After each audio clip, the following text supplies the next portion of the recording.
BBA, BCA, BCom computer కోర్సులో 100% placement లభించే ఏకైక డిగ్రీ కాలేజ్ కూకట్పల్లిలోని ఐక్రియేట్ డిగ్రీ కాలేజ్. ఏంటి మీకు రుణమాఫీ జరగలేదా? జూలై 18వ తేదీన మీ లోన్ ఖాతాలో డబ్బులు పడలేదా అని అడిగితే చాలామంది రైతులు అవుననే అంటున్నారు. ₹1,00,000 అప్పున్న వారికి మాత్రమే మాఫీ వచ్చింది.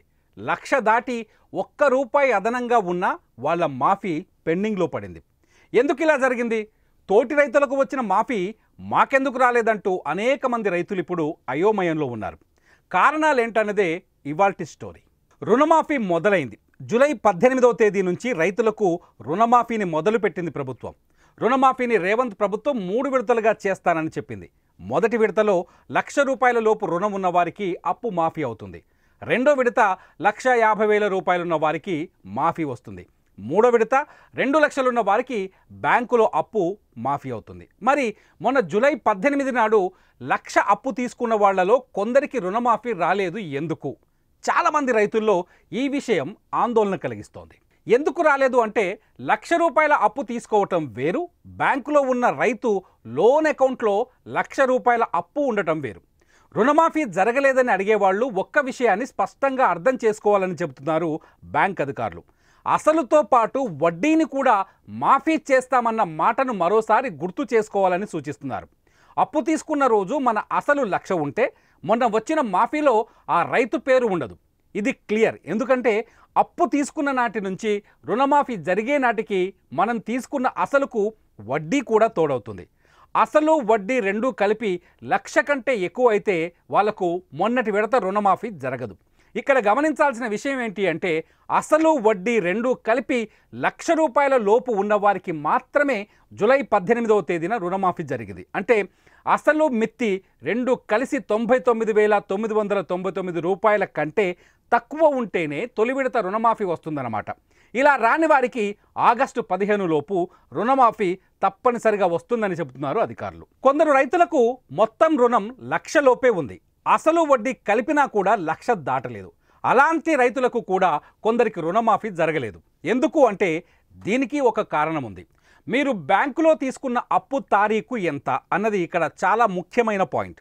ప్రభుత్వం రుణమాఫీ చేస్తామన్న డేట్ 2018 డిసెంబర్ 12 నుంచి 2023 డిసెంబర్ 9వ తేదీ వరకు తీసుకున్న రుణాలు మాత్రమే ఈ రుణమాఫీ కిందకు వర్తిస్తాయి. అంటే మీకు బ్యాంకులో ఉన్న అప్పు 2018కి ముందు తీసుకున్నదైతే దానికి రుణమాఫీ రాదు. అలాంటి రైతులు 2018 నాటికి అప్పు కట్టి మళ్ళీ తీసుకుంటే వారికి రుణమాఫీ వర్తించేది. అందుకే ఆ రైతులు దీనికి ఎలిజిబుల్ కాదు అనేది బ్యాంకు అధికారుల నుంచి వస్తున్న సమాధానం. చాలా చోట్ల కొందరు రైతులకు 1,00,000 లోపు రుణం ఉన్నా మాఫీ మాత్రం 21,000, 23,000, 30,000 మాత్రమే వచ్చింది. ఎందుకు అని బ్యాంకు నిపుణులను అడిగితే వాళ్ళు కొంత స్పష్టత ఇచ్చే ప్రయత్నం చేస్తున్నారు.